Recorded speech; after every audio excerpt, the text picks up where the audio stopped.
ஓம் சக்தி. நாம் அம்மாவை வேண்டிக் கொண்ட உடனேயே நம் வேண்டுதல் நிறைவேறி விடுமா? ஓம் சக்தி. நல்ல கேள்வியை கேட்டிருக்கீங்கப்பா. நாம் வேண்டிட்ட உடனேவே நம்ம வேண்டுதல்கள்லாம் அம்மா நிறைவேற்றி தந்துடுவாங்களா அப்படின்னு கேட்குறீங்க.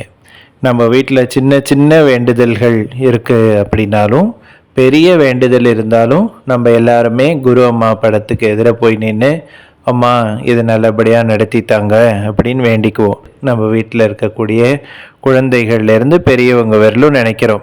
சின்ன சின்ன வேண்டுதல், பஸ்ஸு கிடைக்கணும், ட்ரெயினில் சீட் கிடைக்கணும், வீட்டில் பவர் கட் ஆனால் சீக்கிரமாக கரண்ட் வந்துடணும்னு கூட அம்மாவை வேண்டிக்குவோம். அதே மாதிரி பெரிய வேண்டுதல்கள், நல்ல படிப்பு, உத்தியோக உயர்வு, வெளிநாடு போயிட்டு வர வாய்ப்பு, வீடு கட்டணுன்ற எண்ணங்கள், திருமண வரம், குழந்தை பேர், இப்படியெல்லாம் நம்ம வேண்டிகிட்டே தான் இருக்கோம்.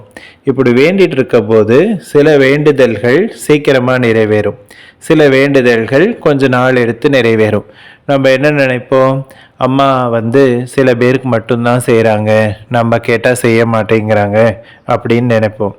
ஆனால் கருணையே உருவான அம்மா அருள்வாக்கில் என்ன சொல்கிறாங்க, மகனே, தாயிடம் இவ்வளவு தூரம் மன்றாடி முறையிட்டேனே, அவள் என்னிடம் கருணை கொண்டு என் குறைகளை நீக்க முற்படவில்லையே என்று கலங்குகிறாய். நான் யார் தெரியுமா? உலகனைத்தையும் ஈன்ற தாயல்லவா? குழந்தை அழத் தொடங்கும் முன் பால் கொடுப்பவள் சிறந்த தாய் அல்லள். ஏன் தெரியுமா? குழந்தை கால் கைகளை உதைத்து கொண்டு அழ வேண்டும். கண்களிலிருந்து கண்ணீர் வெளிப்பட வேண்டும். கண்ணீர் வெளிப்படும் பொழுதுதான் கண்ணீர் துளிகள் தூய்மை அடைகின்றன.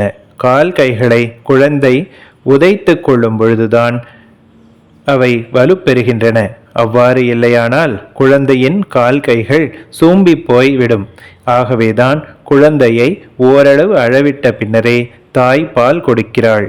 நீங்களும் உங்கள் பிழைகளை நினைத்து வருந்தி கண்ணீர் விட்டால்தான் உங்கள் மனம் தூய்மை அடையும். அதன் பின்னரே நான் அருள் செய்வேன். இது அன்னையின் அருள் வாக்காகும். இப்படி அம்மா நமக்கு எவ்வளவு தெளிவான விளக்கத்தை கொடுத்துருக்காங்க பாருங்க. நம்ம இதை நினைத்து அதை திரும்ப திரும்ப கேட்டு அம்மாவுடைய அருளை பெற வேண்டும்.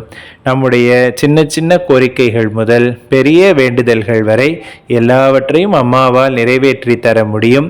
சர்வ வல்லமை படைத்தவள் அன்னை ஆதிபராசக்தி, ஆன்மீக குருநாதர் பங்காரு சித்தர் அம்மா அவர்கள். அதனால நம்பிக்கையை கைவிடாம நம்ம வேண்டிக்கும் பொழுது அம்மா அதை கேட்டுட்டு இருக்காங்க. நம்ம மனசையும் நம்ம வாழ்க்கை நிலையையும் பண்படுத்திட்டு இருக்காங்க, பக்குவப்படுத்திட்டு இருக்காங்க. உரிய நேரத்தில் கொடுப்பாங்கன்ற நம்பிக்கையோட இருப்போம். ஓம் சக்தி. ஓம் சக்தி. நமது மருவூர் சின்னவர் காணொளியை காண ஃபேஸ்புக், இன்ஸ்டாகிராம் பேஜை ஃபாலோ செய்யவும். மருவூர் சின்னவர் யூடியூப் சேனலை சப்ஸ்கிரைப் செய்து பெல் பட்டனை கிளிக் செய்யவும். நமது மருவூர் சின்னவர் காணொளியை தொடர்ந்து கண்டு களித்து அன்னையின் அருள் பெறுவோம். மனசாட்சியோடு வேலை செய், மனநிறைவோடு தொண்டு செய். ஓம் சக்தி.